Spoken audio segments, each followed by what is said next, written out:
Welcome to the Exam Room Podcast, brought to you by the Physicians Committee. Hi, I'm the weight loss champion, Chuck Carroll. Thank you so very much for raising your health IQ with us coast to coast and around the world in more than 150 countries, making the Exam Room one of the most consumed nutrition podcasts on the planet. And speaking of so many countries, my guest today has been to quite a few.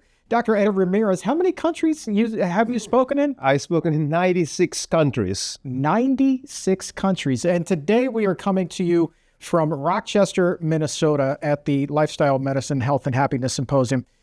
Just a really great event. And I'm really excited also to talk to you about something that we don't often talk about here on the show. We talk a lot about preventing chronic disease, but one could argue that depression is its own disease. So let's talk about mental health today. How much of the average depression cases are really attributable to poor diet and lifestyle? That's a really great question. And we even published a paper about it. Let me tell you how our hypothesis is about. So basically, if you are a physician and you're seeing patients, you're going to see that many of your patients are going to come to you saying that there's some mental health aspect to their problem. And as a physician, if you really think about, how do you treat depression? You treat it with medication, you treat it with counseling. Is there any other tools that you can use to prevent the mental health problems and to help people with mental health problems? So that's the paper that we publish. We ask the question, what has been documented to be causes of depression by major universities? As we went to the scientific literature, we found that there's more than 100 different causes for depression. And what we did, we grouped those 100 plus causes into 10 groups. And it is our hypothesis that somebody's going to end up with a mental health problem if they have 4 or more of those 10 groups of causes. One of those groups is nutrition. One of those groups is lifestyle. So there's things that you can literally identify and change. And this is so motivating to the patients as they can open their eyes and say, you know what? The reason why I'm having issues is because I don't have a regular exercise program. My diet is no good. My relationships are not being done correctly. I have issues with addictions. And once you identify that, you have goals at helping the patient change their lifestyle. Those are absolutely modifiable risk factors. I'm just curious because I imagine that there are people who are watching and listening right now who are like, well, what are the other 8 groups? We don't have to necessarily get into them, but what are they? Let's just go briefly. So you have the genetic factor. There's some people that have that genetic predisposition to the disease. That doesn't mean you need to have it because you need to have the 3 or more, Then you have the developmental. If you suffer abuse when you were small, if there was lack of food, if there was lack of emotional support, if you're a female and your first menstrual period was before the age of 11, if you didn't grow up with both biological parents, then you probably have that developmental. Again, you can have both of them. Those are the only 2 that you cannot change. You still need to have the others to trigger the depression and or anxiety. Then you have the nutrition one, the one we're talking about. You qualify nutrition if you are eating too much junk food, too many animal products, not enough wholesome, whole food plants-based diet, then you can have that factor. Then you have the lifestyle, which encompasses 3 things. You're not having a regular exercise program. You're not breathing fresh air from the outside on a regular basis. There's a difference between the air inside buildings and outside. And 3, you're exposing yourselves to bright light on a regular basis, things that you can literally change. Then you have the addictions factor, any of the common addictions, bad drugs, but also some legal drugs such as benzodiazepines, such as opioids, such as alcohol, nicotine, and so forth. Then you have toxins the most common toxin that we find that people are exposed to? Mercury. And where does that mercury comes from? Fish. I actually have done some research in which I cite other papers that have found out that today every fish has some mercury. And that mercury accumulates in your nervous system and messes things around. Then you have one that is 3 parts, which is the social. This is a big issue today. Many people dealing with loneliness and this type of things. They don't have a social support. They don't belong to some church or some group that meets on a regular basis. 2, stress. You have too much stress in your daily living. Your boss is mean. The relationship that you are is not well, and so forth. And 3, you have suffered a significant loss in your life and you have not been able to overcome that. That could be from a relationship. That could be from a dear loved one that you lost. That could be from your own body. You lost an arm or a leg or something. That could be from something precious like a job or some object that you really wanted. You have not been able to overcome that. Any of those 3 would qualify for that factor. And then you have the circadian rhythm. We have these cycles inside of us, and when we break those cycles, we get ourselves in trouble. It's not the same thing to sleep in the day that sleep in the night. We are programmed to sleep in the night. So breaking those circadian rhythms cause all kinds of problems. Then you have what we call the medical hit. Medical hit will qualify if you have a certain health problem and you have not found solution to it. What health problem? Things like autoimmune conditions, things like hormone problems, things like cancers, things like diabetes that is not well under control, certain viral infections, certain organ problems. So you need a competent physician to make the right diagnosis, get yourself in the right program, and then you will overcome. And finally, the 10th one would be the frontal lobe. The frontal lobe of the brain, it is the foremost part of your brain above your eyes. And if you check a brain that is going through depression, that is the part of the brain that gets sick the most. So the question is, does suppression, less activity of the frontal lobe, does that causes the depression, or does the depression cause that less activity of the brain? There's a fascinating researcher by the name of Ramirez. He's done fantastic research work, and he concluded that the problem is the suppression of the frontal lobe is what's causing the epidemic of depression that we are seeing. So what things suppress the frontal lobe? Things, for example, going against your conscience. Things such as, having that negative feelings and hate in your heart and so forth. You need to find solution to that in a proper way.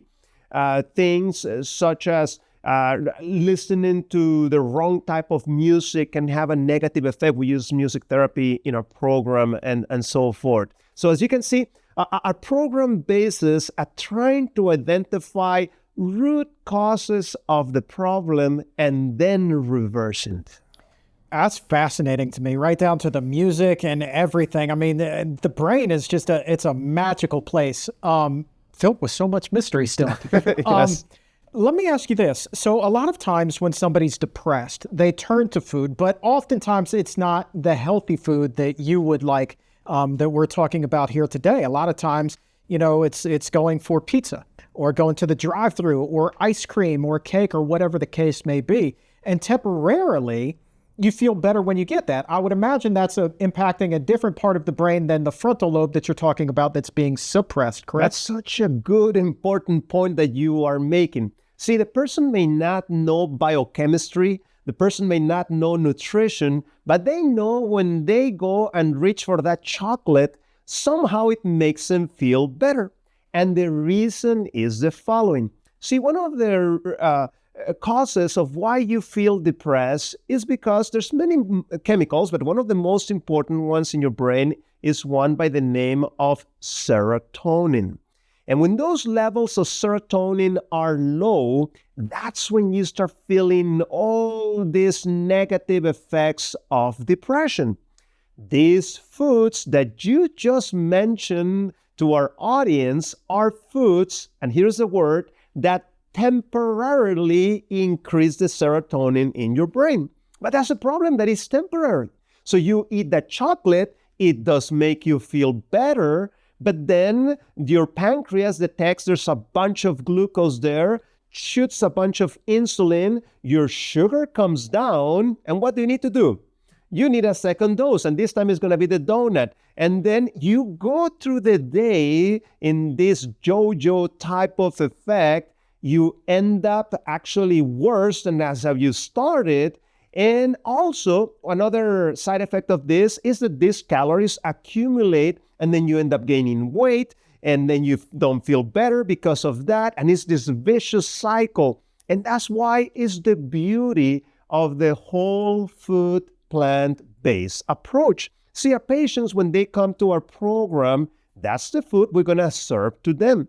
In fact, it's interesting if you study a little bit how our brain makes that serotonin that I was talking about.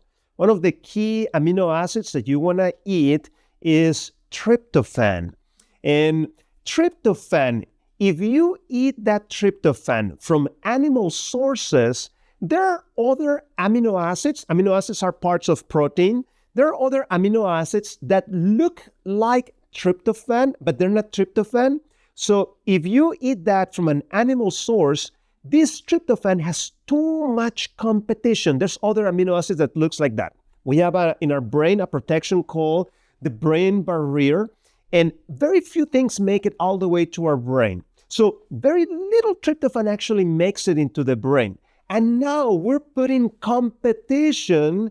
That means that even less tryptophan is going to go into our brain. So rather, we need to eat that tryptophan from plant sources such as tofu, an excellent source, something that we serve quite a bit.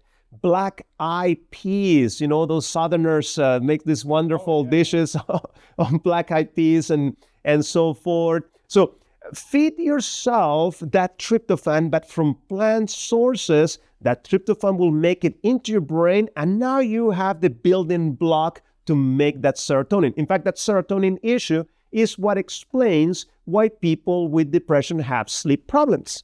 See, the person with depression is going to come to me and say, "Doctor, I have a problem. I'm waking up at 2 or 3 in the morning, and I cannot go back to sleep." And the reason why is the following. See, the levels of serotonin that you have in the day become the melatonin in the night. So somebody that has low level of serotonin is going to have less amount of melatonin, and melatonin is the hormone that helps you sleep nice and deeply. So you can actually see that in the depression program. As the patient starts to improve, the time that they're waking up very early in the night is going to start shifting. It's going to be then 4, it's going to be then 5, then going to be 6, and so forth as the amount of melatonin starts to increase. A lot of people supplement with melatonin. Is that anything that you recommend? Not necessarily. I actually have a video on YouTube on melatonin. That's the good news. That is viral, has 2.8 million views. The bad news is that it's in Spanish. But do you know how much of the world's population speaks Spanish? But I explained there how you should try to focus at improving your own melatonin rather than depending on that. There's some people that really, really need it, but you should first always try to increase that level of melatonin through, changes in nutrition, to bright light, to proper habits of rest, to avoiding that blue light in the evenings and so forth. Let's optimize that. Then if nothing really is working, then we may consider that melatonin. I want to go back to the food here. I'm really curious because it just hit me that here at the conference, they literally just served us these amazing whole food plant-based cookies. And so I'm wondering, how would a person react to that in terms of their brain and the reactivity there that you were talking about versus the Oreo or a traditional chocolate chip cookie? Is there going to be that big drop and that depressive crash where we have to go back and get another whole food plant-based cookie, or is that really a better option? Actually, that recipe is from our program. Actually, who knows? So those cookies that you were eating, they're loaded with these plant-based omega-3s, with this tryptophan. Another fantastic source of tryptophan that those cookies had are flax seeds. So flax seeds are also loaded with that in our program. What we recommend to our patients, you take 2 teaspoons of grind flaxseed and put it on water and take that before each meal to increase the amount of omega-3 and tryptophan. So those cookies that you just described are loaded with all those good nutrients, because as part of the therapy, as we try to help the patient get better, one of our goals is to nurture the brain. Give the brain all those building blocks that it needs to make that healthy, good chemistry that at the end of the day is going to help the patient feel much better. So that's why that's our goal in our program. Well, let me tell you something. You nourished my belly and my mind with those cookies. Those things were absolutely delicious. Hold on, let me ask the gallery. Did you guys, our producers here, did you have the cookies? Were they amazing? We're getting thumbs up. We're getting head nods. We got somebody else holding the camera who's not, got a thumbs up. Unanimous. These cookies are unbelievably good. And let's wrap up with this, right? So much of our society now is built with like fast food, not healthy food. I know, like, when I was overweight, I was a junk food junkie, and I was always in the drive-thru, sometimes multiple times a day. And as I was saying, like, I feel like this depressive cloud lifted once I stopped that. Do you think that that would be the typical experience for the average person as well if they gravitated over to eating these whole food, plant-based, omega-3 powerhouse cookies as opposed to getting a blizzard from, say, DQ? That's right. You're hitting the nail. You're just right on the head. In a program, it's a 10-day program. It's not like they're there for months and months and months. And you should see the tremendous improvement that it happens in a matter of days. As the person starts identifying those root causes of the problem and you start reversing them, it's impressive how much improvement somebody can experience. So to our listeners that are hearing this and are a little bit there on the fence, man, should I go on the plant-based foods or should I not? Give it a try. And you will see the tremendous effect that has. Not only they're going to make you feel better, the whole system starts working much better. Let me tell you quickly my story here in a brief way, how I got myself into the plant-based movement. So I originally studied computer science. This was back in the 1990s where computers were not popular, not even the internet was popular. And when I was in my last semester, all my friends started running, so I started running with them. But it ended up being that I was always the last place among my friends. And I said, you know what, this is not right. I need to do something. This is embarrassing that I'm always the last place among my friends. So I got the idea, why don't I investigate what are the people that are winning the races? What are they doing? So I went to the library of the university to read about it. They are on a plant-based diet, all these people that are winning the first places. So I said to myself, well, let me give it a try. Let's see what happens if I switch my diet. I started becoming so fast that I started getting some first places in my town. And in parenthesis, 30 years later from this, last year, I ran a 5K. I won the 5K. I'm not supposed to do that at my age. And then not only my times were improving, my mind started changing. My scores, there were top scores on every single one of my subjects. I could see how my mind changed secondary to these changes. So you need to give it a shot. You need to try it, and you will see the tremendous impact that this can have in your life. And also in parentheses, if somebody wants to find my research that I do, just Google Francisco, like San Francisco, that's my other name, Francisco Ramirez ResearchGate, and you'll find the repository there where all my research is found. We'll make it easy. We'll drop a link in the show description and in the episode notes to that. No problem. We'll take care of you there. And let's wrap up with this. Pound for pound, brass tacks me here. How effective is diet compared to typical antidepressant treatment? I think that there's probably also a great deal of people who may be watching and listening who are currently taking antidepressants. That's right. And a lot of times what we do know is that they're not always 100% effective. So even if you combine the two, how effective are the plants versus the antidepressants? And then if you put the two things together, how effective is that? That's a very good question. There's actually research on the subject. Journal Nature, one of the top journals in the world, came out with a study a few years ago. And it showed that people that take antidepressants, only 1/3 of them feel that they are healed. Okay? The rest of the 2/3, they're still struggling and so forth. In fact, sometimes those antidepressants make them feel uncomfortable, the side effects and all these things. While if you deal with the food factor, you're providing the right building blocks. So the food is extremely important, but remember to add the other elements. If you add, for example, the element of bright light, tryptophan plus bright light, that's what makes serotonin. So you need to be exposing yourself to bright light. And 3, the other super important pillar is exercise. If you want to get better from depression and anxiety, you have to start doing a regular exercise program because the exercise stimulates the brain to make that conversion and start making that chemistry. In a program, 84% of our patients are going to overcome the depression. Now, what about the other percentage that doesn't improve?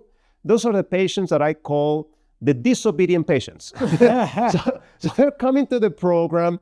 We're telling them, do your exercise, go to bed early, and make sure you control your thinking correctly and so forth and all these elements, and they don't want to do them.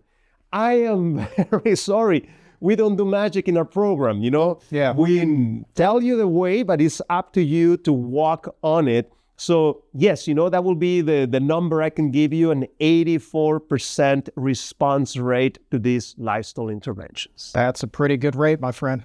That is a pretty good rate. I would love to invite you back on the show sometime in the future. This has been an absolutely fascinating conversation. Thank you. Anytime, just give me a call. I'm there to help you. All right. I'm going to take you up on that. Thank you so much, Doc.